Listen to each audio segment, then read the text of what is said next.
कधी-कधी असा विचार येतो, की स्वामींची ना आपली भेट झाली नसती तर आयुष्याचं काय झालं असतं? आपण कुठे असलो असतो? कोणत्या परिस्थितीमध्ये असलो असतो?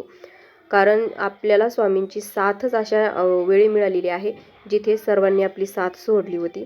आणि खरंच इतके अनुभव आहेत आयुष्यामध्ये, जेणेकरून ते अनुभव कधीच विसरता येणार नाही आणि विसरू पण शकणार नाही. आणि अशी स्वामींची साथ मिळावी एवढीच स्वामींना प्रार्थना असते माझी. त्याच्यानंतर देवघरातलं सामान सर्व काढलं. देवांचा कपडा वगैरे सगळं चेंज केलं, वस्त्र वगैरे. कारण देवापेक्षा देवांचं इतर सामान देवघरामध्ये इतकं आहे, की रोज वस्त्र चेंज करणं होत नाही. 2-3 दिवसाला एकदा करत असते मी. तर आज केलं आहे चेंज. त्याच्यानंतर देवपूजा वगैरे करून घेतली आणि मस्तपैकी सोनचाफ्याला फुल आलं होतं, तर ते पण स्वामींना वाहिलं.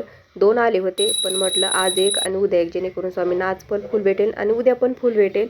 तर चला झाला 1 मिनिट. श्री स्वामी समर्थ.